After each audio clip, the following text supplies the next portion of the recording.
Audio Jungle.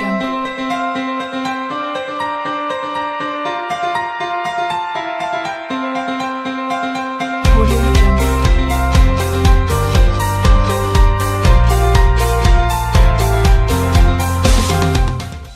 Creo que todos tenemos claro lo que es una educación visual como docentes, pero el problema es que la sociedad no la entiende o algunas personas no la están entendiendo, ¿no? ¿Por qué?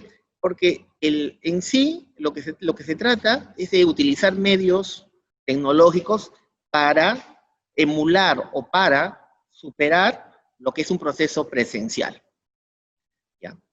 Algunos confunden la educación virtual con lo que fue la educación a distancia, ¿no? Pero la educación a distancia fue, como puede decir, el primer paso a lo que fue la educación, a lo que es ahora una educación virtual. Yo recuerdo hace muchos años que ya habían procesos de educación a distancia y hay maestros que han llevado cursos a distancia y se han titulado en estos procesos de distancia, ¿no? Y si recordamos eso, más o menos creo que fue en la década del 80, ¿no? Los primeros cursos a distancia eran aquellos donde el alumno recibía correspondencia, les llegaba por correo los materiales impresos, ¿no? Con la información, la teoría y algunas prácticas que debía que hacer, ¿no? El estudiante realizaba ese trabajo, ya ustedes lo conocen, en forma solitaria, enviaba las tareas y se presentaba una sola vez, ya sea creo a la semana o al mes, a la institución a dar sus exámenes. Eso fue lo que era una educación a distancia. Bien. Voy a hacer esto corto porque lo que yo quiero llegar más es al tema de lo que es la educación, el impacto del COVID. Entonces, solamente esto lo estoy haciendo como un preámbulo para después continuar y, si es posible, hacer una pequeña tertulia con cada uno de ustedes. ¿Cuáles son las ventajas que debemos entender que tiene la educación virtual? ¿No? Primero, que como es virtual, hay una cantidad de posibilidades de formación que uno puede tener. O sea, uno puede elegir el lugar, el ambiente, en este caso el medio tecnológico por el cual quiere recibir esa formación a distancia. Si ustedes ven, por ejemplo, en televisión ahorita hay cursos de inglés a distancia, ¿no? Hay cursos hasta de cocina virtual, donde uno va viendo cómo se debe hacer. Entonces, las posibilidades de la formación son variadas. No voy a decir infinitas, pero sí variadas. Una educación virtual, a la larga, cuando está bien planificada y bien distribuida, es muy económica comparada con la educación tradicional. Yo no digo que es gratuita, pero sí se reducen los costos de manera exponencial, ¿no? Otra ventaja que ustedes ya lo deben saber es que te permite estudiar desde cualquier lugar. O sea, yo puedo estar en mi casa descansando y puedo estar viendo desde mi tablet un curso, un tema, una materia que me corresponde y que luego más adelante voy a dar un examen o voy a dar una evaluación sobre ello. Te permite ahorrar tiempo, ¿por qué? Porque a diferencia de la educación tradicional, digámoslo así, para la educación tradicional yo tengo que trasladarme a un ambiente. Por ejemplo, si yo estudio en una universidad, por ejemplo, vamos a poner un ejemplo, San Marcos, y yo vivo, por ejemplo, en Lurín. Entonces, para ir a estudiar, yo tengo que destinar mi tiempo de estudio en la universidad más el tiempo de viaje de mi casa a la universidad. Entonces, ese tiempo en la educación virtual desaparece. No el tiempo de aprender, sino el tiempo de ir de tu lugar, de donde vives o donde estás, al lugar donde debes recibir la educación. Entonces, eso también es una gran ventaja. Ahora, otra ventaja es que te permite elegir cuándo estudiar.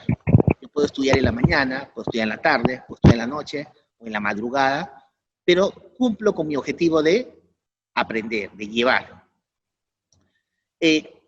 Puedo equilibrar mis estudios con mi trabajo, porque, por ejemplo, yo les cuento una anécdota, yo dejé de estudiar en la universidad sistemas un año. ¿Por qué? Porque conseguí trabajo como profesor y yo lamentablemente me dieron turno mañana y mis clases de ingeniería tradicional eran en la mañana y no había turno tarde en la universidad, Entonces no había manera de estudiar y trabajar al mismo tiempo, lo que sí te da como ventaja la educación virtual. Te ofrece la posibilidad de avanzar a tu propio ritmo, y esto es algo que debemos entender, que es la nueva educación, maestros. Ya no podemos, bueno, yo creo que la mayoría lo entendemos, pero sin embargo los procesos todavía del Minedo todavía no lo entienden así, porque un estudiante no aprende el mismo ritmo. Un estudiante no aprende igual que el que está a su costado. Inclusive dos hermanos que viven en la misma casa, con los mismos parámetros sociales del hogar, no aprenden igual. Entonces, la educación virtual permite que ese alumno, lógicamente, teniendo una base tecnológica, pueda avanzar a ese ritmo. Fomenta la responsabilidad y la autonomía. Normalmente en el aula tradicional, entre comillas, yo siempre no me gusta hablar de eso de tradicional, pero vamos a tener que nombrarlo varias veces. En un aula tradicional, el estudiante está supeditado a cuando entra el profesor, silencio, o escuchar o atender, ¿no? Sale el profesor a hacer, vamos a poner entre comillas, la chacota de repente. Entonces, la responsabilidad y la autonomía ya no pasa por la presencia del docente, sino pasa por el interés que tiene la persona de superarse. Y eso es otro valor que se debe generar o que se debe fomentar, el valor de la responsabilidad y la autonomía. Tiene acceso personalizado a un tutor que te guiará en el autoaprendizaje, ¿no? En la educación virtual eso es cierto, pero como la estamos llevando, no tanto. Y por último, puedes interactuar donde estés. Seguramente ustedes tendrán algunas otras ventajas y podríamos alargar esta lista.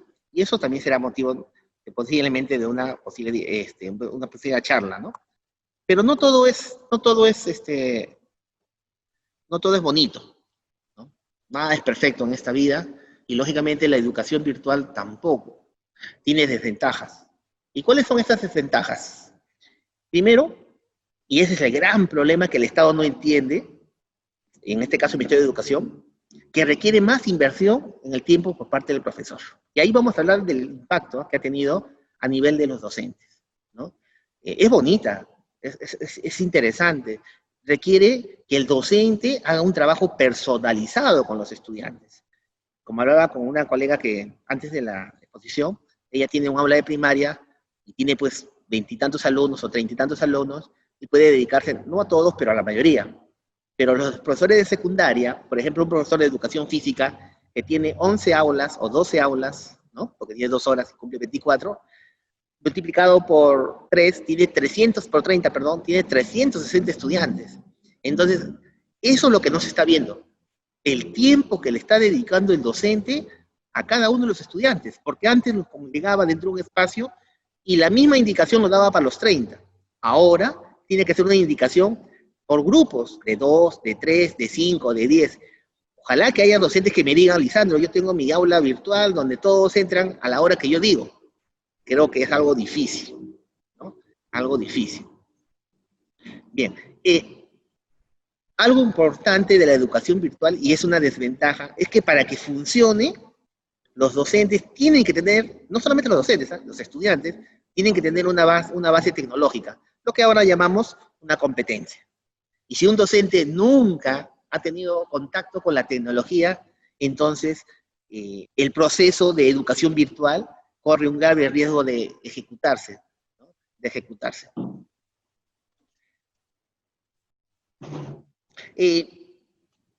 Es importante que los estudiantes desarrollen habilidades de aprendizaje autónomo. Y yo les digo esto porque, ¿qué pasa?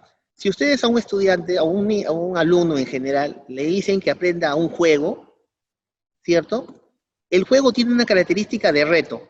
Empieza con un nivel 0 de habilidad, donde el alumno entra, o la persona que quiere jugar, comienza a aprender con cosas pequeñas. Por ejemplo, cómo saltar, cómo agarrar un objeto, cómo ir por un espacio.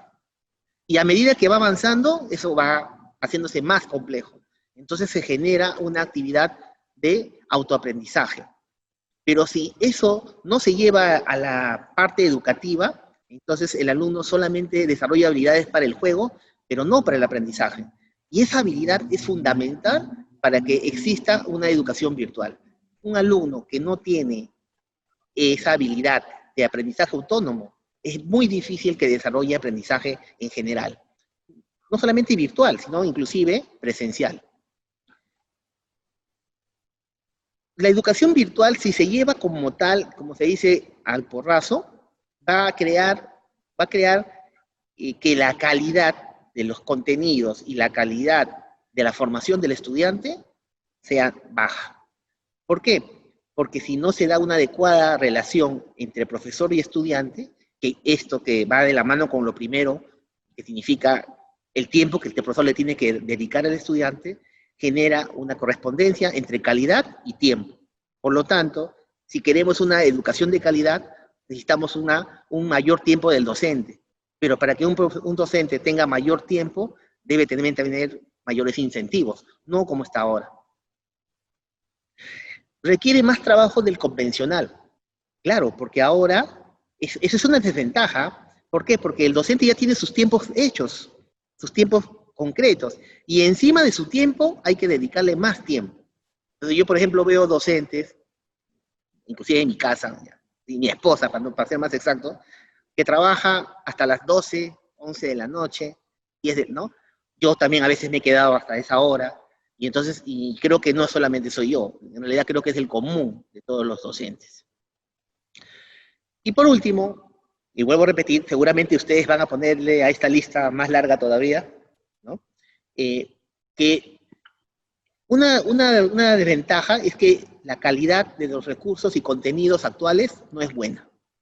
¿Por qué? Porque nadie los controla. O sea, yo, por ejemplo, puedo colgar un video de cómo hallar la raíz cuadrada y lo hago mal. Y un alumno, para su mala suerte, lo ve. Y ese contenido, como nadie lo supervisa, porque en YouTube, usted sabe, puede colgar cualquier video, y los contenidos no son muy buenos. Entonces, no hay ninguna entidad que supervisa la calidad de los contenidos educativos que se puedan brindar, los contenidos libres, ¿no? Porque de repente las universidades sí tienen una opción para poder acceder a mejorar esos contenidos. Bien. Bien, y yo sí quisiera porque no quisiera también escuchar a ustedes en esta primera parte, antes de iniciar, si tuviesen alguien de ustedes levantando la mano, si quisiera alguno de ustedes hacer una precisión o una aclaración o alguna duda o una pregunta. La profesora Delia, no sé si... Profesor, si bien es cierto, nosotros enviamos videos y como usted dice, nadie los revisa y tomamos bastante de nuestro tiempo porque yo paro metida en la computadora hasta la 1, 2 de la mañana, ¿no? Y ¿por qué el Minedu o la UGEL nos empapela tanto, nos agobia con tantos documentos? No sé si me escuchó. Sí, muy buena pregunta, Delia. Lo que pasa, vuelvo a repetir, que justamente, si vemos este impacto que está dejando, es que ahorita, y con mucho respeto lo digo, no quiero pecar de soberbio, el mismo gobierno, el mismo ministerio, no está entendiendo lo que está pasando en los procesos pedagógicos que nosotros en aula estamos viviendo. Y entonces, existe siempre una tendencia a decir que el maestro, ¿no? Y ustedes lo saben, es flojo, que el maestro no trabaja, que el maestro elude sus actividades y que se debería, y lo que se le está pagando es mucho para lo que hace, ¿no? Entonces, ¿qué es lo que pasa? Lamentablemente, y no digo todos, en el ministerio también hay personas tecnócratas que nunca han entrado a un aula y nunca han visto un proceso educativo en vivo, en real. Ver a un estudiante que no ha almorzado, que no ha desayunado, o que tiene mucha presión de sus padres, o que es agredido físicamente o moralmente en su barrio. Entonces, ¿qué hace el Estado? Vamos a supervisar, entre comillas, a los docentes y vamos a pedirle una serie de documentos. Entonces, por ahí no sé quién se le ocurrió una sábana que nos piden, ¿se acuerdan? La primera, donde Sí, teníamos que poner, era una sábana, ¿cierto? para ver si Sí, tenían televisión, si tenían audio, si tenían radio, cuando eso lo pudieron hacer ahorita como lo están haciendo, no sé si han visto ahora la encuesta que han mandado por celular, ¿no? Eso pudieron haberlo hecho ahí, pero como lógicamente somos los que no trabajamos, entre comillas, a que lo haga el maestro. Entonces, es un tema que justamente desnuda la poca capacidad la poca preparación que ha tenido el ministerio como órgano principal para entender la problemática que están teniendo los maestros. profesor, y disculpe, no solamente es elaborar o no, o sea, ver la manera de cómo llegar al alumno, sino que también atender al alumno y al padre de familia y a cualquier hora del día, porque usted les pone un horario y no entienden. Y yo Claro, quisiera que eso también, ¿no? Entendiera el ministerio, ni siquiera entiende porque nos llaman 11 de la noche, 10 de la noche, día sábado, día domingo. Y uno así. no va, yo no voy a cocinar con el celular a mi costado y si pues, uno no contesta todavía se molestan. ¿Ves? Ya estamos tocando un tema, el impacto del COVID en la vida de los maestros, Claro, ¿no? Ese es el primer tema que yo quería tocar. Qué ha pasado con el maestro? Miren, de todas las profesiones, escúchenme, de todas tienen horario. El médico, bueno, claro, lamentablemente él es de primera línea, sí, está en vivo. Pero los demás trabajadores que están haciendo trabajo remoto, la mayoría está trabajando en su horario normal. En el sector de educación no hay horario. Estamos trabajando, si queremos, a las 7 de la mañana, a las 10 de la mañana, a las 2 de la tarde, a las 5 de la tarde, a las 7 de la noche, a las 9 de la noche, a las 11 de la noche, 1 de la mañana. Entonces, estamos teniendo una suerte de desorganización porque lamentablemente nos están diciendo que tenemos que priorizar a los estudiantes y sus necesidades, pero no están diciendo las necesidades del maestro. Entonces, el primer impacto que ha tenido en la educación es el estrés laboral en el docente, exacto. ¿no? Ese es el primer Porque, impacto. disculpando, porque hasta, no, sin ofender a nadie, hasta para irme al baño me tengo que llevar el celular, Sí, me ha pasado. Yo también llevo el ¿verdad? celular, ¿no? Eso es verdad. No sé si alguien más quisiera, por favor, si no puede levantar la mano, prender su micro y hablar, no hay ningún problema. Buenas tardes, señor Lisandro. Gusto de escucharlo y hablar con usted. También quería aportar de que por ejemplo, para contactarse con los estudiantes, nosotros los docentes hemos gastado varias cosas, ¿no? Yo no tenía cámara en mi computadora, tampoco tenía micrófono, inclusive el internet, el recibo de las llamadas telefónicas, eso no lo contempla el ministerio y no se da cuenta que nosotros estamos sacrificando también nuestros bolsillos, ¿no? Además del tiempo, el cariño con la familia, los quehaceres, todo estamos sacrificando, así como los doctores, ¿no? Yo sé que es de otra manera, pero también estamos llenando de sacrificios este año para hacer nuestras labores educativas. Gracias. Muy bien, profesora Consuelo, es cierto. Mire, ¿qué pasa? Para el Estado, en general, un trabajador supone que ya tiene todo a la mano. O sea, se ha supuesto que tiene internet, que tiene computadora, que tiene un celular con smartphone, ¿no? Y ha dicho, ya, vamos a hacer las clases virtuales, ¿no? Ustedes le van a orientar a los alumnos y van a hacerlo, ponen sus horarios y van a hacer una sábana de reporte. Perfecto. Pero hay que tener en cuenta que si nosotros usamos un celular que es de uso exclusivo y personal, asignado, porque uno lo ha adquirido, ¿no?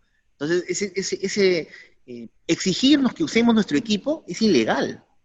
Es ilegal. O sea, si quisiéramos hacer una acción, podríamos hacerlo. Pero lógicamente en el maestro prima primero pues el bienestar general de los estudiantes, ¿no? Entonces yo creo que nadie va a decir, no, no voy a estudiar mi celular. Pero sí se debemos hacer recordar al Estado que esos equipos han sido comprados con nuestro trabajo y no con el dinero del dado por el Estado. Tal vez sí, no sé si ustedes se acordarán, en el año 2003, 2004 creo, que, en el gobierno, que el gobierno regional del Callao y el Ministerio de Educación, cuando estaba creo el señor Chang de ministro, nos dieron, en el caso de Lima, o el Ministerio de Educación nos dieron unos lactos subvencionadas, y en el caso del Callao les dieron una lacto gratis, me parece. Tal vez ahí sí podrían haber exigido, como ahora, que usen los equipos. Pero ahorita no nos pueden exigir que usemos nuestro equipo, ¿no? Pero, lamentablemente, pues, prima más ahorita y el ministerio lo sabe, prima más nuestro amor, nuestra vocación como docentes, que hacerles entender que ese equipo y ese costo que estamos asumiendo por internet, que no lo teníamos antes, que ahora lo estamos haciendo, estamos corriendo nosotros. O sea, nosotros estamos salvando la educación del país con nuestros recursos, no con los recursos del Estado. ¿Alguien más? Para pasar al siguiente. Bien, buenas tardes, maestro, buenas tardes, colegas, buenas tardes. Quisiera participar, Sí, es adelante. muy cierto lo que dice usted y el impacto que en este momento tenemos sobre las redes, los maestros que somos la segunda línea, Así es. después de los médicos, porque nadie valora nuestro trabajo. Al padre de familia no le vamos a quitar de que él está haciendo la tarea, él está dedicándose. Él está asumiendo el aprendizaje de los chicos en casa. Y para el aprendizaje a distancia, se necesitaría la autonomía, el desarrollo de la autonomía, algo que nuestros chicos desgraciadamente no están formados. Inclusive a nosotros nos cuesta llevar un curso, una maestría, un doctorado a distancia. Entonces, la autonomía que tiene que ver con el poder tomar decisiones sobre uno mismo, ¿no? Sobre su propio aprendizaje. Los chicos a la hora de tener un teléfono inteligente, qué sé yo, se van por los juegos, se van por lo más fácil, ¿no? Y pierden el tiempo. Entonces nosotros estamos ahí de repente con el grupo de WhatsApp, estamos con la mesita o la salita de Messenger, estamos con el Meet, que es gratis, bueno, hasta septiembre, según lo que se puede aprovechar ahora, ¿no? Pero como dicen los demás docentes, también estamos poniendo de la nuestra. Y el Estado, llevamos ya en esto prácticamente 3 o nos vamos a 4 meses y no se ha hecho nada. Hay una inversión millonaria de 80 millones y no se ve eso a la necesidad de la gente, de los chicos, de escuelas, de colegios estatales. Yo creo que ascendiendo ya a una matrícula debería acceder a una línea, a un wifi que los colegios deberían ya tener. Ahora el problema de los servicios en los colegios, agua, luz, bueno, la luz no tanto, pero ahora el agua que necesitamos para evitar esta pandemia, para seguir el contagio. Cuando los chicos regresen a los colegios va a ser lo mismo. Los baños con su balde y el agua por horas. Así es. ¿Dónde está la inversión? ¿Dónde está lo que tenemos que hacer? O sea, parece mentira. Se han pasado 3 meses, no sabemos echarnos la culpa entre todos, sí, tú, no se sabe quién, las autoridades, y no se puede, maestro, avanzar. Desgraciadamente la idiosincrasia del peruano, y el papá extraña el colegio porque sabe que mandándolo de las 8 hasta la 1, tiene al hijo ocupado allá en clase. Ahora lo tiene en la casa. Con 2 o 3 se aburren, ya no saben qué hacer, ¿no? Y están atosigadas, según ellas, con las tareas y todo eso. Y además el Minedu solamente lo único que baja es material de los libros, los cuadernos de trabajo, pero son 6, 7 hojas donde el papá no está acostumbrado a leer, no está acostumbrado a seguir indicaciones. El niño no tiene la autonomía necesaria, entonces estamos en ese plan, nosotros prácticamente contra la corriente. Somos la segunda línea y no se reconoce ese trabajo y no hay inversión en educación, como siempre. Muy buenas precisiones, maestra Coti. Miren, ¿qué pasa? Es verdad, el Estado no está viendo esa situación. Y miren lo que sucede. Ese es el segundo punto del impacto que tiene el COVID. ¿Cuál es? Que de un extremo nos hemos ido al otro. El padre de familia ya convencional, de escuela pública, no hablo de la escuela privada porque a veces de repente la escuela privada y algunos padres que todavía tienen formación de seguimiento a sus hijos, que somos pocos, ¿no? ¿Qué hacía? Dejaba a su alumno, a su hijo en el colegio, ¿no? 6 horas, 7 horas, se desentendía de él y con el problema que tiene social del trabajo, no lo veía todo el día. O sea, ese alumno en la mañana estaba en la clase, en el colegio, o en la tarde, dependiendo del turno, o estaba en un colegio JED, por ejemplo, y estaba todo el día, y en la noche solamente lo veía un rato. Entonces, su proceso interactivo, social, humano, entre padre e hijo, se había perdido, totalmente, ¿no? Ahora, ¿qué ha pasado con el COVID? El COVID ha obligado a que el estudiante esté en el hogar o en la casa, ¿no? Y que el padre, como usted diga, como no tiene ese vínculo social, permanente de comunicación con su hijo, ha comenzado a estresarse también. Y lo peor, bueno, no diría lo peor, pero lo que ha agravado la situación es que encima el niño, que es el que es responsable, cuando veía las tareas, ¿a quién le va a preguntar? Al papá. Y entonces el papá, al no tener conocimientos ya digamos así, de cultura general o específicos de las materias que tenía, está cada vez más preocupado. Y ahora, si ustedes van a ver, ya hay varias quejas de padres que dicen que ya el alumno ya debe regresar al aula porque los profesores no estamos enseñando nada, que los que están enseñando son ellos. No sé si han escuchado o están viendo algunos artículos sobre ese aspecto. Entonces, ese es otro impacto, ¿no? Se ha desentendido, los padres la mayoría de los padres, por el tema laboral, no he hecho la culpa a nadie, por favor, no estoy echando la culpa ni siquiera al Estado, porque el Estado también no está preparado y eso es otra situación que viene de años. Entonces, a lo que yo voy es lo siguiente. O sea, en el Perú estamos acostumbrados a hacer la política de la abeja. No sé si conocen la política de la abeja. O sea, si me picas, salto. O sea, tiene que pasar algo grave para cambiar. Por ejemplo, yo les cuento. Tuvieron que haber muchas muertes en accidentes de tránsito porque no se usaba el cinturón para que tenga que darse una ley para usar el cinturón, ¿no? Tuvieron que pasar muchas violaciones a niños para que haya una ley contra los pedófilos. O sea, siempre tiene que pasar algo extremo para que recién el Estado o las entidades del Estado que manejan el Estado reaccionen. Y esto va a pasar lo mismo con la educación. Ahora tienen que ver, no sé si ustedes han visto el protocolo de compra de tablets, y ahí se habla de dos cosas que a mí me parecen muy interesantes, independientemente que no estoy de acuerdo con la compra de esos tablets, ¿no? Pero lo que sí me parece interesante es el tema de los planes de datos que están entregando, ¿no? Que dicho sea de paso que hay errores porque, por ejemplo, están dando planes de datos en lugares donde no hay datos. O sea, les ponen un chip, pero que en ese lugar, en la casa del niño, no llega la señal de la telefonía. Ya, bueno, eso se puede ser un error logístico, pero se puede entender. Pero lo más interesante es que, por ejemplo, si han visto la proforma, van a ver ustedes que están haciendo, así como el WhatsApp es libre, ya están pidiendo que la plataforma de Classroom sea libre, o sea, que no consuma datos. Y eso, maestros, sí es un gran avance a futuro para la educación. O sea, que las plataformas educativas sean un derecho inalienable para los estudiantes. ¿Qué significa? Que no tenga que consumir datos. Y eso significaría universalizar y flexibilizar el tema de la tecnología. Porque solamente tienen tecnología los que pueden pagarla.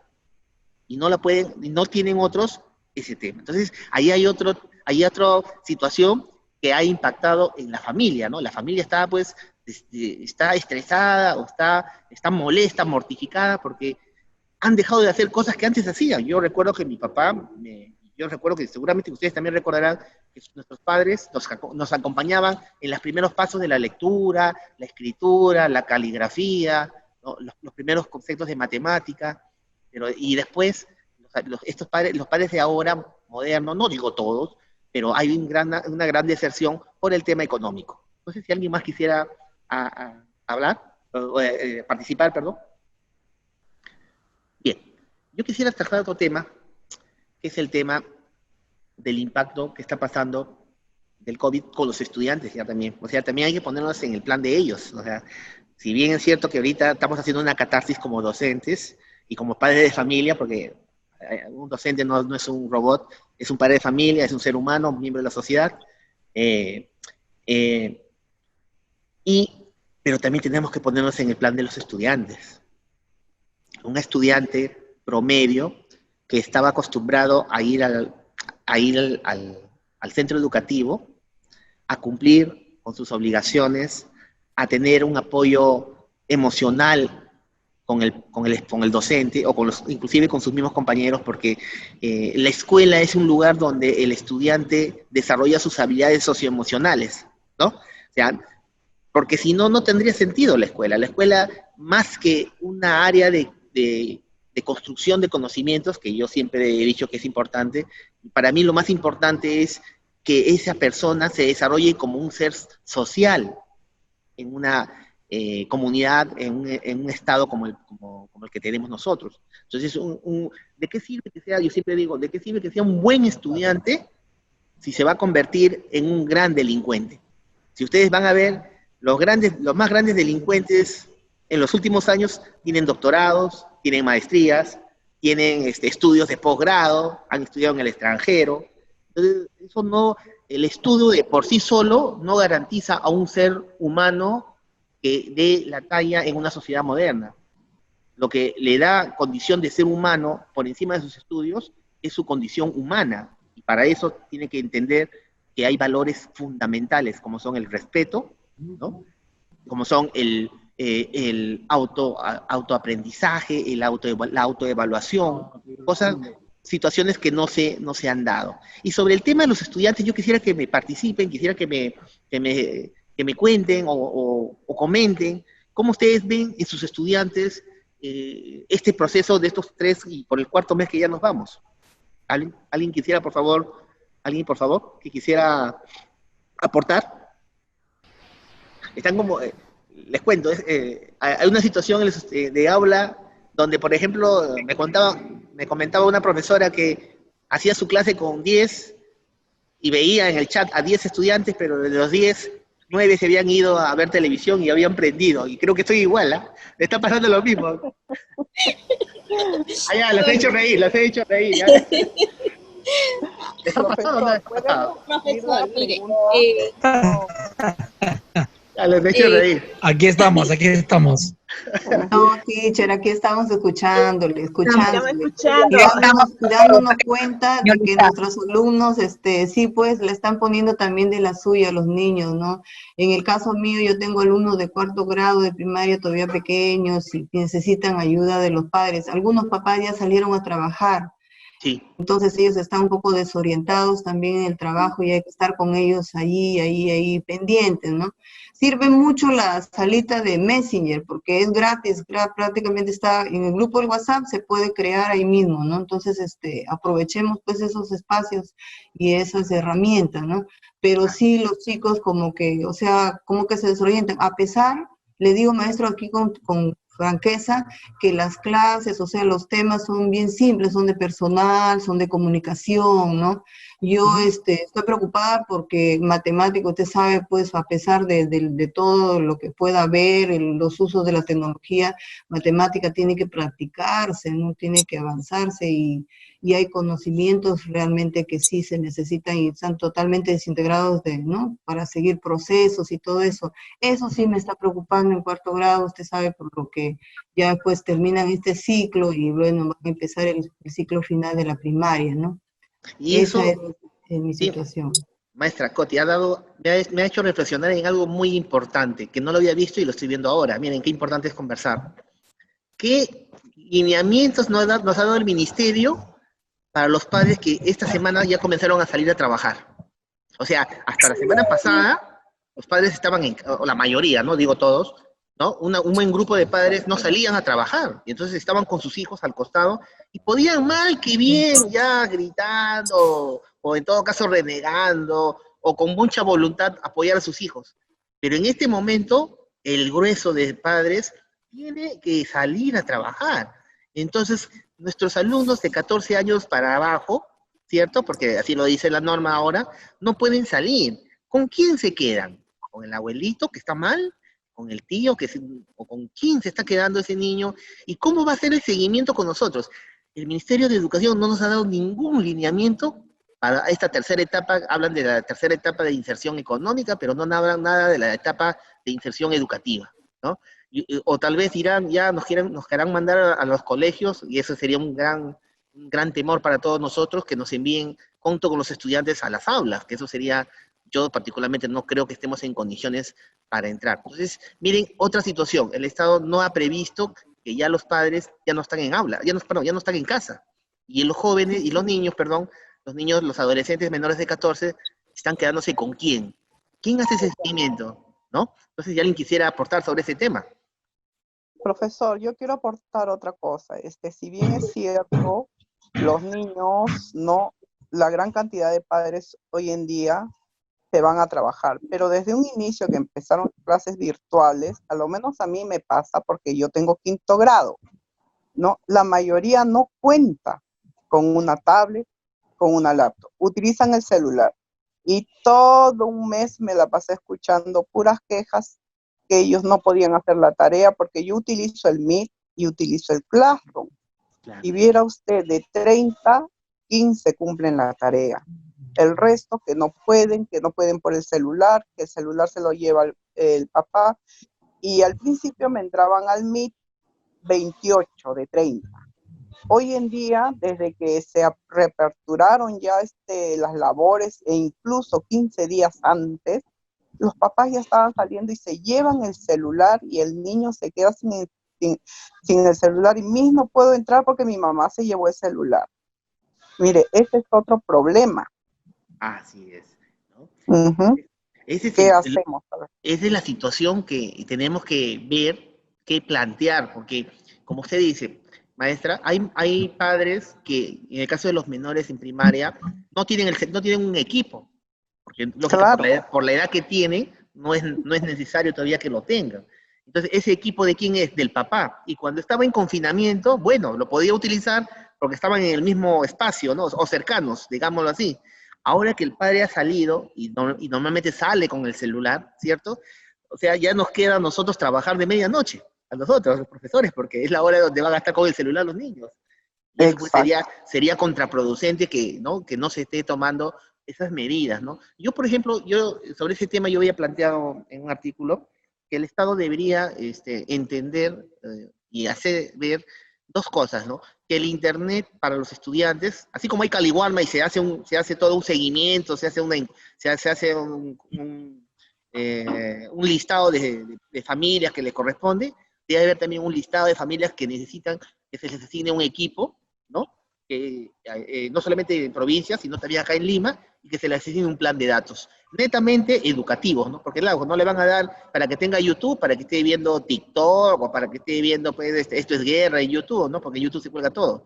Entonces, para mí sería importante que si queremos que la educación virtual o tradicional, complementada con la educación tecnológica, estos parámetros se estén dando, que exista un proceso concreto del ministerio, del Estado en general, perdón, en el que se asigne estos recursos a los estudiantes. Por ejemplo, los libros se entregan, ¿cierto?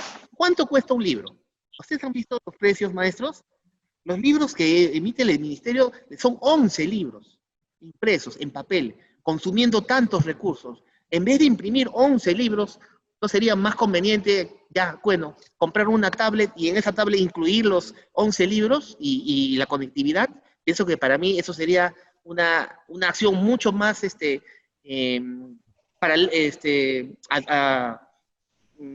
una acción más acompañada a la tecnología de los tiempos modernos. Porque yo sí he discrepado de la entrega de textos como tal, porque miren la cantidad de árboles que se tienen que talar para hacer eso. No sé si alguien quisiera aportar sobre ese tema.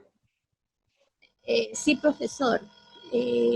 Nosotros debemos de tener en cuenta que este gran impacto del COVID, por una parte ha sido provechoso, porque los niños así ha habido una forma de integrarse con los padres de familia, han podido conocer a sus papás, a sus mamás y saber cómo son, ¿no?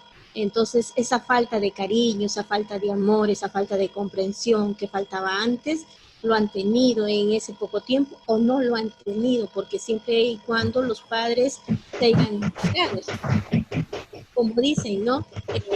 Regresar a las aulas para que puedan trabajar, para que ellos puedan salir, porque no saben con quién lo dejan. Y aparte de ello, de los libros que han entregado del Ministerio de Educación, no ha llegado a los niños, se ha quedado en los colegios. Entonces los niños, algunos pueden sacar copia y otros no, porque no tienen los recursos necesarios. ¿Qué hay que hacer entonces? ¿No? ¿Cuándo se les va a entregar esos libros, esos cuadernos de trabajo para que el niño pueda desarrollar? Porque lo que manda aprendo en casa no se ajusta muchas veces a la realidad, a la currícula. Entonces, uno como maestro tiene que adecuar, porque hay temas que solamente dice comunicación, algunas veces ciencia y mayormente personal, pero en las otras áreas no cuentan ahora. Entonces, eso es preocupante para el niño, porque los niños son las 6 áreas que entran: religión, matemática, comunicación, ciencia, arte, la cosa que no se está llevando. Así es. Miren, Sí. así es. Ah, Quisiera... disculpe. Sí, le escucho, le escuchamos, le escuchamos. Sí, profesor, disculpe. Por ejemplo, en el Classroom, no sé, hacemos editables con las mismas hojas del ministerio para que los chicos puedan escribir en esas hojas y no se, le pedimos que no las impriman, más bien que las hagan ahí mismo, ¿no? Ujú. Pero de manera virtual, ¿no? Le alcanzo a la colega a eso. Quería también contar algo acerca de mis chicos, acerca de lo primero que usted dijo en este tramo. Más o menos 3 veces me he dado cuenta cuando yo salía del Meet ya con los chicos y dejaba 1, 2 o 3 que se quedaban ahí. Ellos se quedaban más tiempo para conversar, ¿no? O si no, volvían al Meet. Yo esperaba que salieran todos y yo ya estaba cerrando y como ellos tienen el link, volvían ahí para conversar. Realmente ellos han perdido bastante esta parte social que usted mencionaba, ¿no? Y ellos la necesitan mucho, porque se nota en esas cosas, ¿no? En esas transgresiones, entre comillas, que ellos hacen para poderse comunicar como jóvenes niños que son de su edad, que quieren compartir entre compañeros de clases, ¿no? Gracias. Muy bien, exacto. Con respecto a los libros, y después volveré a esta parte, es cierto, yo no sé si ustedes escucharon o el rumor, que no era rumor, ya se había tomado la decisión que los profesores repartiéramos en plena efervescencia del COVID, vayamos a los colegios a repartir nosotros los cuadernos de trabajo. Así ¿no? es. ¿No? Eso fue, pues, de verdaderamente, no sé a quién se le ocurrió tremenda, descabellada idea, sinceramente, esa persona no debería trabajar en el Estado, porque carece de sensibilidad y de, creo, de inteligencia, porque en plena pandemia nos querían mandar a nosotros, a los maestros, sabiendo que la mayoría, y sin ofender, pasamos la barrera de los 50 años y somos ya población vulnerable. Entonces, de verdad, ahí fue una situación tremenda. Y miren, no se ha perdido el desabastecimiento de abarrotes en Lima, en ninguna parte. No se ha perdido el transporte de personas hacia las entidades bancarias, a las cosas que ellos supuestamente dicen de primera necesidad. Pero los libros no son una primera necesidad para los estudiantes. ¿No debió el Estado, en todo caso, establecer una estrategia a fin de que contrate una empresa, así como ahí transportan las papas, el camote, y hay, porque son seres humanos los que transportan eso? La cebolla que viene de Arequipa no viene solita, viene por alguien. Entonces no se pudo contratar a una empresa que ecológicamente y con todos los protocolos de seguridad que esas empresas tienen, porque ya es un rubro, repartir los textos y los cuadernos a los estudiantes, ¿no? Así como se crearon los mercados itinerantes, donde la gente iba y compraba no pudieron crear espacios en cada distrito, un espacio donde podían llenar con contenedores los textos y ahí los padres ir a recoger los textos. Yo pienso que había maneras, había formas de poder solucionar eso y que hasta ahora no se ve. O sea, es cierto, los maestros estamos sin los materiales que deben tener los estudiantes a la mano, porque una cosa es que se lo mande virtual y ahí viene el otro problema. No todos tienen pues la capacidad para sacar una fotocopia, imprimir y volver a usarlo, ¿no? O ni siquiera tienen el celular que abre un PDF. Entonces con eso, como les decía, ese niño que tiene radio, ¿qué va a imprimir? Si no tiene ni siquiera para copiar, ¿no? No sé si alguien más quería aportar sobre aquí, para pasar a la parte virtual. ¿Me permite, Lisandro? Le escucho, maestro. Si me permite, William Ruiz. Muy buenas tardes, maestro William. Lo que voy a opinar no tiene relación tanto con la educación virtual, pero sí con la cuestión administrativa de la cooperativa, que espero los directivos de la cooperativa estén escuchando. Me parece que EDUCOP debe iniciar una campaña para dar a crédito a los socios que lo deseen todo lo que tiene que ver con la comunicación virtual.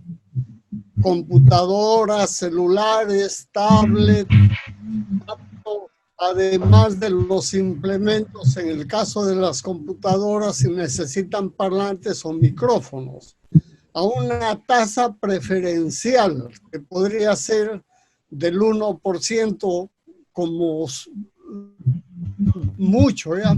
Quizás un poco menos, y esa sería una buena campaña. Lo otro que se podría hacer es, en todo caso, teniendo en cuenta que estamos saliendo de una crisis económica, los profesores que saquen créditos de su cooperativa, que tengan una moratoria para los pagos.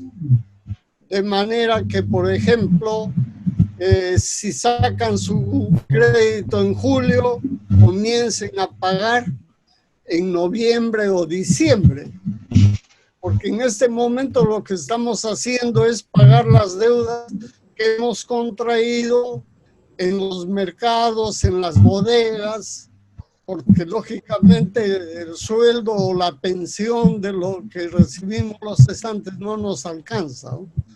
Espero que esa sugerencia la escuche el presidente del Consejo de Administración, el gerente, y vean si la pueden poner en práctica. Gracias, maestro, y esa es otra realidad, ¿no? Aparte, y ese es otro problema que ha pasado, ese es otro impacto que ha dado el COVID.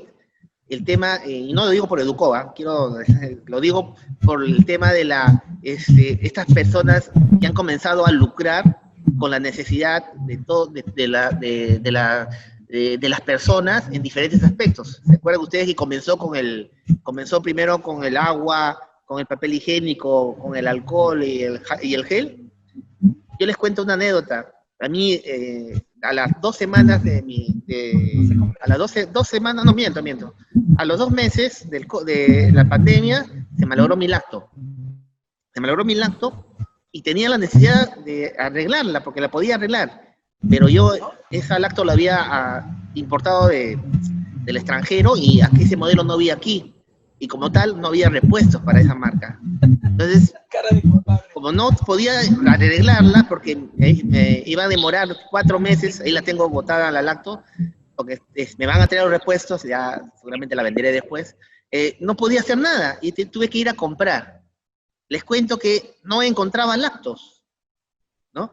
Y me fui, y una amiga me dijo, Lisandro, pero en Plaza Vea creo que vende. Y me fui a un Plaza Vea, miren, yo que soy de informática, me fui a un Plaza Vea, y cuando entré a Plaza Vea no había ni un cordón de electrónico, de todo lo que era computadoras. Y los que saben de tecnología y han averiguado en estos meses, recién esta semana han comenzado a llegar lactos, recién esta semana. Ha estado 3 meses sin lactos, porque todos compraron celulares y compraron lactos, y los lactos que tenían un precio se dispararon a otro precio. Comenzaron a subir, ¿no? Ahora es cierto. Ahora las lactos comenzaron a subir, y ahora pues es cierto, aquí en Educom me parece, hay una empresa de EduSystem que yo también asesoré un tiempo, ellos han comenzado a vender lactos a precios económicos, y lógicamente ellos creo que tienen un sistema de crédito, ahí ellos se está dando. Como usted dice, esa parte de la reciprocidad ya tendría que verlo la gerencia, ¿no? Yo no interfiero ahí. Yo veo el tema por la invitación que tengo, pero sí es una buena propuesta, seguramente será, lo están escuchando el gerente, lo está escuchando el presidente, y seguramente... Sí, ¿alguien más que quería hablar? Entonces, en esta primera parte del impacto del COVID, creo que hemos tratado estos temas importantes, como yo les decía, y quería aprovechar, buscando un poco siempre material, porque ustedes saben que uno trata de estar instruido y ver las últimas noticias. Me puse a ver una pequeña presentación de lo que es la educación virtual, y me gustó, la voy a compartir con ustedes, para mostrarles. A ver, un momento, por favor. Ya, Miren, ojo, voy a citar a la persona, al autor, porque no es mío, no es de mi autoría, el señor Hugo Guillermo Ramírez Rodríguez, ¿ya? Lo voy a maximizar. Y me ha gustado bastante, lo vamos a ver, lo vamos a pasar no muy rápido, ni muy lento tampoco, pero sí, porque se está conceptualizando mal lo que es la educación virtual y no solamente se está conceptualizando mal, sino se están cometiendo errores, ¿no? Entonces vamos a ver lo que este maestro habla sobre los 5 grandes errores en la educación virtual. Ya. Miren, y es interesante lo que dice. ¿Qué cosa es educación? Bueno, no vamos a responder, pero ya cada uno tenemos una clara, hemos estudiado la carrera 5 años, así que sabemos claramente qué cosa es educación, con sus diferentes matices, lógicamente, ¿no? Él nos dice que educación es simplemente una historia de historias. Alguien quiere contarlas, alguien quiere escucharlas, porque en sí es transmisión de conocimientos. Alguien que imparte y alguien que recibe, y en ese proceso hay una interacción, ¿no? Y lógicamente también hay un nuevo conocimiento. Entonces dice, la educación resulta cuando se ponen juntos a alguien que quiere enseñar y a alguien que quiere aprender. Y nos muestra, pues, ¿no?, cómo es una educación que nosotros normalmente conocemos, y nos muestra como ya de manera matemática, como una ecuación simple, donde está el profesor, aunque no es simple, ¿cierto?, pero vamos a decirlo así, que está dando su tiempo y el espacio, normalmente es el aula, y con un tiempo determinado. Y por otro lado, también está el estudiante y su tiempo, ¿no? Y entonces tenemos ahí una relación muy directa entre profesor y estudiante, ¿no? Entonces, y volvemos a ese término que no me gusta usarlo, pero bueno, ahí está. La educación tradicional, en la educación tradicional el tiempo y el espacio son los mismos, ¿no? O sea, claro, el tiempo y el espacio son los mismos, ¿por qué? Porque se dan en un ambiente cerrado, llamado escuela, y más específicamente, aula. Ahí está. Y esa es nuestra escuela que todavía tenemos, ¿no? Yo sé que estando en el siglo XXI, en un país que tiene muchos ingresos, que supuestamente está bien, que ha mejorado bastante, todavía tenemos esa pizarra verde en algunos colegios, es una realidad, todavía se usa tiza en algunos colegios, ¿no?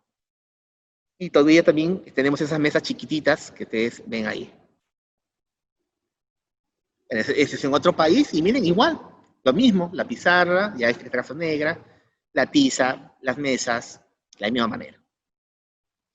Ya aquí es igual, una interacción entre estudiantes y profesores. Y para la educación virtual, aquí sí se hace la diferencia, ¿no? En la educación virtual, el tiempo, ya sea el tiempo o ya sea el espacio, son diferentes.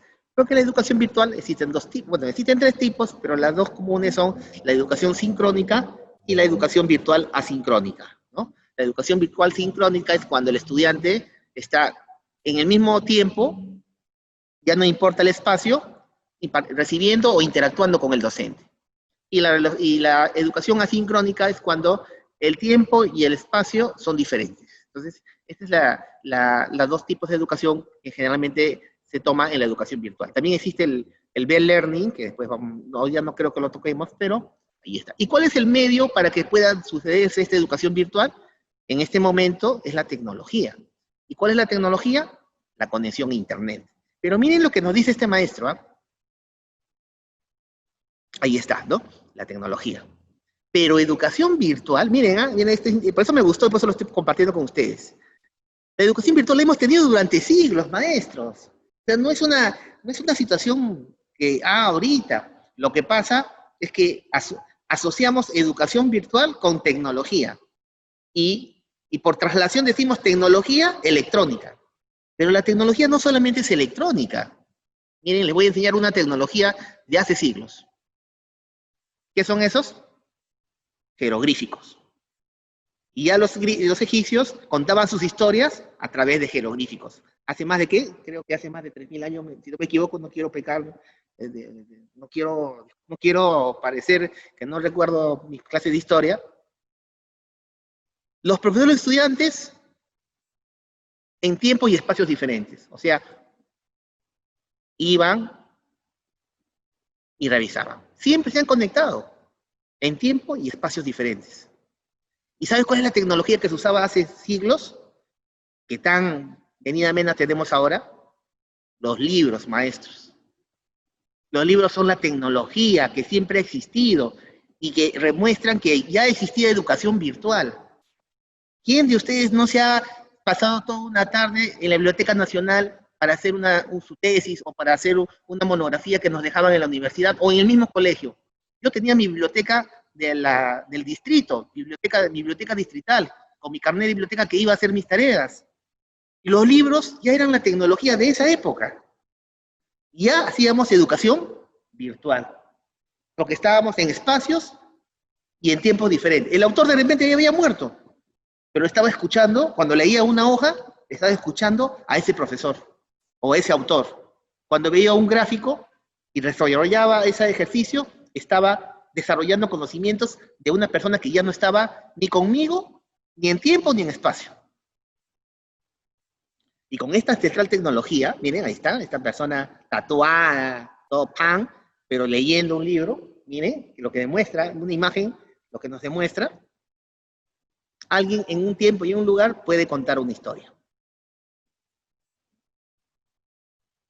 Y con suerte, la educación exitosa depende, porque ojo, toda educación no necesariamente lleva a buen término. Entonces, se habla de lo que es una educación exitosa, de los usuarios expertos. Por ejemplo, acá yo escucho a muchos maestros que me dicen, Lisandro, y es una desventaja de la tecnología, un profesor y un alumno que no sepa tecnología no puede hacer educación virtual. Pero yo le digo, maestro, un profesor, o perdón, y un estudiante que no sepan leer, tampoco podrían enseñar, pues, ni podrían aprender. O sea que la lectura, que era un proceso básico para aprender, ¿cierto?, nos da ese colchón, digámoslo así, para poder desarrollar conocimientos. Y ahora en la educación virtual ya no es el libro, ya no es la lectura, sino son las nuevas habilidades tecnológicas. Miren, aquí otra tecnología ancestral, bueno, no ancestral, pero antigua, el braille, ¿no? No cualquiera lo lee. Es decir, nos dice este autor, buenos lectores y buenos escritores, antes, ¿no?, leer y escribir, que era lo básico para poder realizar conocimientos. Ahora es registrar y reproducir. Y entonces ahí viene pues el problema de la educación virtual o de la famosa copia, ¿no?, donde ahora copiamos, porque tenemos a nuestro más erudito en copia, que es el señor Acuña, creo, con respeto de los que son del partido del señor Acuña, pero ahí tenemos a muchas personas que copian y lo ponen como autores, ¿no? Miren, escuchar radio, transmitir, escuchar. El proceso es el mismo. Lo único que cambia, ¿qué cosas son? Las herramientas. Antes usábamos un libro, ahora usamos un proyector. Antes contábamos una historia oral, ahora usamos un YouTube. Antes nos disfrazábamos y hacíamos una obra de arte, ahora ponemos un video.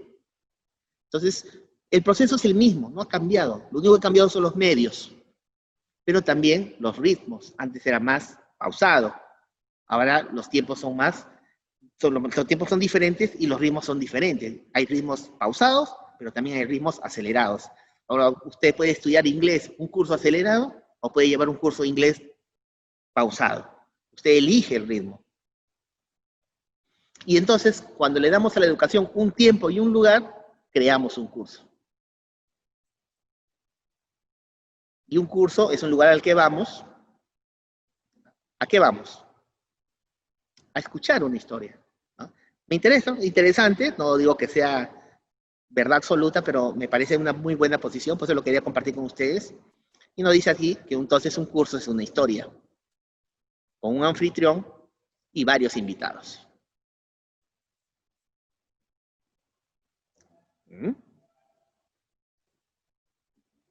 Ahora, ¿qué tenemos? Nuevos principios, ahora tenemos imágenes, ¿no?, más tecnología, mucho más recursos.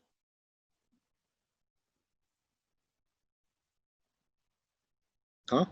Ahora tenemos más recursos. Pero también hay muchas diferencias. Por ejemplo, algunos no tienen acceso a esa información, ¿no? Miren acá, este es un ejemplo muy claro de una persona que ha dibujado en la arena una laptop, ¿no? Pareciera que esté escribiendo. Y ahora hay una nueva arena para conversar entre profesores y estudiantes.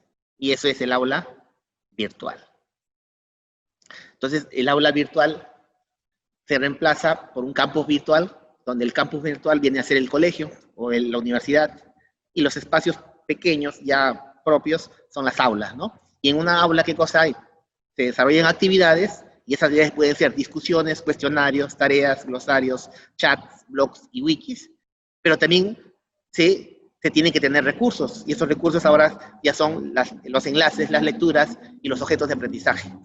Y todo ello se puede guardar. ¿Y dónde se guarda? En archivos. Y esos archivos, ¿cómo son? Documentos, videos y audios, ¿no? Entonces, eso en sí engloba lo que es la educación y el aula virtual.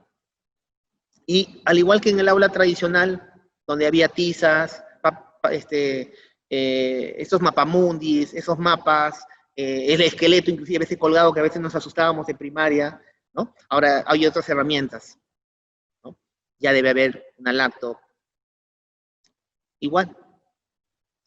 ¿Y qué pasa? Aquí nos dice el autor que una historia puede contarse en orden, o sea, se llama secuencial, o no, porque uno elige lo que quiere escuchar, lo que quiere leer, entonces ahí está el discernimiento de las personas.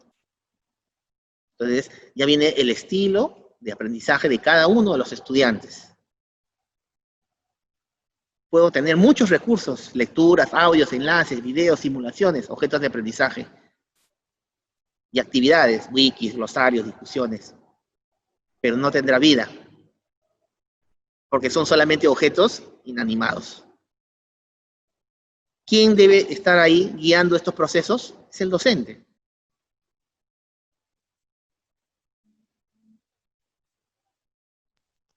¿No? Y además crear lo que les decía al comienzo, el tema social, interactuar, que era la comunidad. Ahora, seguramente en algún momento, maestros, vamos a regresar al proceso de aula, pero no por eso vamos a dejar las oportunidades que podemos tener con una escuela, con una educación virtual, ¿no? Y vamos a ver los 5 grandes errores previo a esto de acá. Error número 1, creer que la educación virtual es educación masiva. La tecnología es un multiplicador, pero la educación es un proceso de 1 a 1. Entonces uno tiene que relacionarse con sus estudiantes, en este caso en nuestra educación media, para que ellos puedan, básica, regular, perdón, discúlpeme, para que ellos puedan desarrollar conocimientos y aprendizajes, ¿no? No hay límite en el número de participantes, ni materiales, ni actividades, ni enlaces. Pero el error grande que se comete es que cuanto más participantes hay, más materiales hay, más actividades, ya está garantizada el proceso. Y eso es un error, porque no se trata de aprender, acumular conocimiento, sino asimilar el conocimiento y transformarlo, ¿no? No te dan un curso de 250, te dan 250 cursos de uno, el mismo curso, diferentes maneras de ver la materia o el tema. Otro error, deberían estar preocupados por índices de deserción del 40%. Bueno, este ya es de otro país, supongo, ¿no? Y es cierto, pues, ¿no? En los cursos virtuales, a ver, ¿quién no ha llevado curso de Perro Educa? ¿Cuánto empezamos? 100, 200 o 50. ¿Y cuántos terminan? 20, 15, 8. 1 de cada 40 días. Ese es el problema de la deserción. Otro error, creer que la educación virtual es educación misteriosa y compleja, ¿no? Entonces, a veces nos venden esa idea también. Y la educación virtual, yo les voy a terminar por no cansarlo, una demostración de cómo estoy haciendo mis clases, ya algunos de ustedes lo han visto, para ver lo que es la educación virtual con sus limitaciones, lógicamente, porque vuelvo a repetir, la educación virtual no soluciona el problema que tenemos ahorita en el Perú, porque el problema en el Perú es complejo. Como dice aquí, No hay ningún misterio en conectar a alguien que quiere aprender con alguien que quiere enseñar. O sea, vincular a alguien que desea aprender con alguien que desea enseñar no es un misterio, es algo fácil. Pero el problema está en que, cómo lograr que esas dos personas se conecten. Esa es la magia.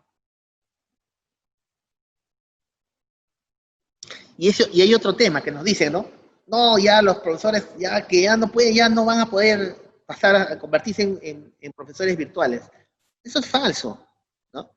Un buen profesor es bueno, pero tiene que aprender a usar la herramienta.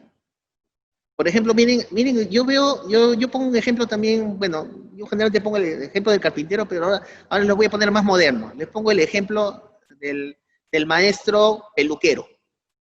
Yo estoy acostumbrado a que me corten el pelo con máquina, pero hay algunos que les gusta que les corten con tijera. Y ahora último he visto que cortan con fuego. No sé si han visto con el encendedor que les cortan el cabello.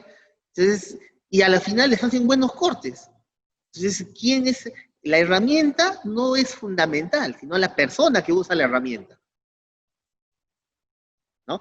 Y esto viene la crítica a lo que algunos están haciendo a Aprendo en Casa, a menos que se crea un buen profesor virtual, que sea un buen actor, con el respeto que se merecen los actores. Y otra cosa que siempre se trata de decir es que, el que sabe que informática, el que usa tecnología, ese es el capo, ese es el de élite, cuando eso no es cierto, ¿no? Entonces ahí ya se convierte, no, yo no te enseño porque yo sé, espérate, aguanta mi tiempo. Yo soy el que manejo toda la tecnología y no te voy a enseñar porque eso me ha costado mi tiempo, ¿no? Entonces ahí viene un error garrafal en esta parte de lo que es la tecnología. Otro error grande es poner la tecnología por encima de la pedagogía, maestros. Siempre lo digo, yo prefiero ser 1000 veces maestro que ingeniero. ¿Ya? Porque un ingeniero soluciona cosas, es cierto, pero un maestro forma vidas. Y esta es la lógica que el maestro propone: estudiante, profesor, materiales, tecnología. La tecnología es una herramienta que ayuda al profesor a crear los materiales que va a compartir con el estudiante. La tecnología es un puente que facilita la interacción entre el profesor y el estudiante. No es el fin de la educación. O sea, ¿qué hacen algunos? Invierten las flechitas y las ponen al revés. Estudiante, el último, profesor, materiales, y lo primero, tecnología. Y no es así. Yo concuerdo con esta posición. Pero en realidad, como decía, el sistema funciona así: estudiante, materiales, tecnología, profesor, ¿no? Entonces, miren la separación entre el profesor y el estudiante. Si alguno de esos dos, de materiales y tecnología, falla, lógicamente no va a haber educación, pues. Y los profesores se convierten en subordinados de la tecnología, cuando eso no debe ser. Bueno, y él llama educación a distancia, ¿no? Otro error es subestimar, y eso también, maestros, no solamente, y es una crítica a la sociedad en sí, también a algunos maestros. Subestimamos a los estudiantes, y lógicamente la sociedad, y en este caso algunos elementos del Estado, subestiman a los profesores, ¿no? Y los sistemas de educación virtual son cerrados, pues eso es verdad. Pero ¿a qué están cerrados? A la crítica, a la experimentación, a la innovación. O sea, ya yo tengo mi sistema, ya no quiero que lo toque nadie. Quiero que, no, yo aprendí Classroom y me quedo con Classroom. Yo aprendí Teams, me quedo con Teams. No, yo uso Moodle. No, ya no uso nada más. Cuando un maestro y quiere innovar en educación virtual, tiene que usar cada una de las herramientas, ¿no? Y otro tema, que es verdad, el error, es crear todo como un dogma. Todo es tal como yo creo que debe ser. O sea, si no lo usan de esta manera, no están haciendo educación. Si no presentan este informe, no están haciendo su trabajo. Ese es lo dogmático de algunas personas y algunos tecnócratas. Y si los estudiantes también no hacen como yo quiero, también estoy mal, ¿no? O sea, critico.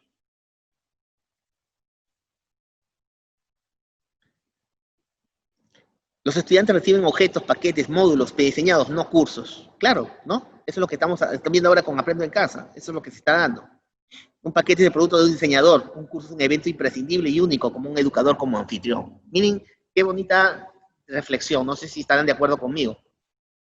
Y por último, un módulo es predeterminado. Un curso es contingente, como el curso de un río, porque no sabe cómo va a ir. Se adecúa a la realidad del docente y del estudiante. Un módulo tiene que cumplirse sí o sí, porque tiene sus parámetros. Y por último, el error más grande en la educación virtual es hacerlo tan estresante como lo están haciendo ahora nuestras autoridades con nosotros y con nuestros estudiantes.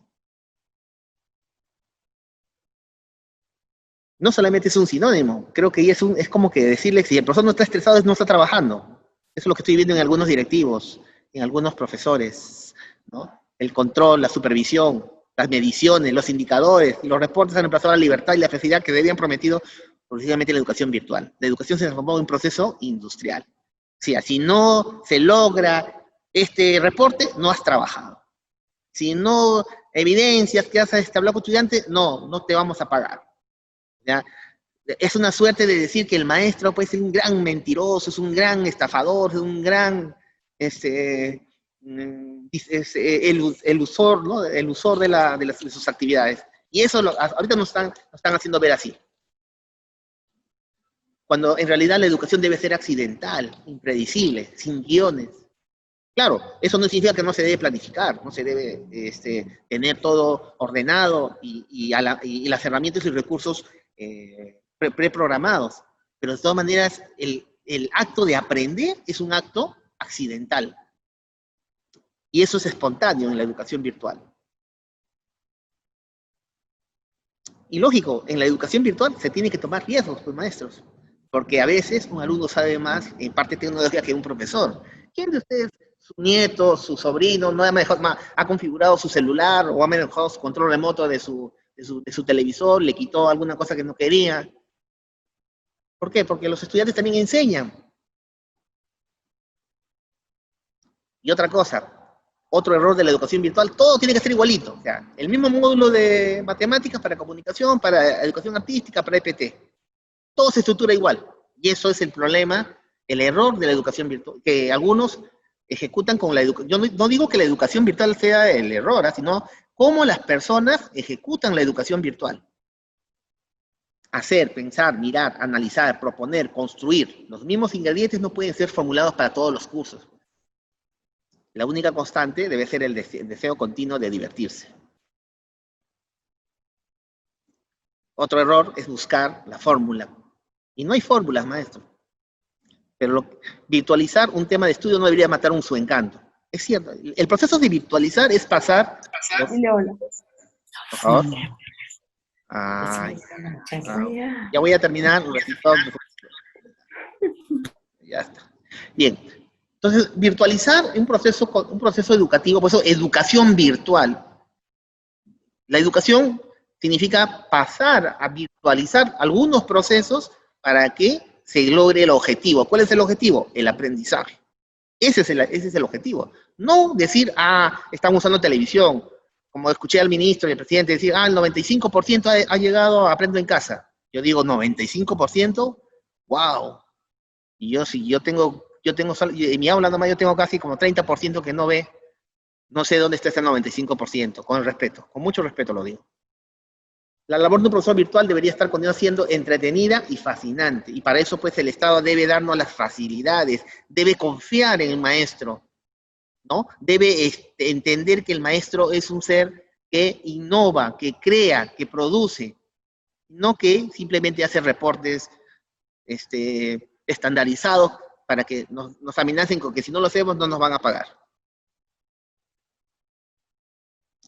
Y eso sí, aquí en el Perú no hay que hacerlo, pero aunque yo también soy un poco rebelde en algunas cosas, hay que desobedecer para comenzar a transformar. Pero es un tema un poquito más complicado.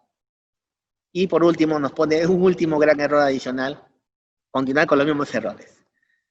Bien, yo quería terminar, ahí está, este es el profesor virtual, lo pueden buscar, ahí está la página web. Yo terminaría mi exposición. Audio Jungle.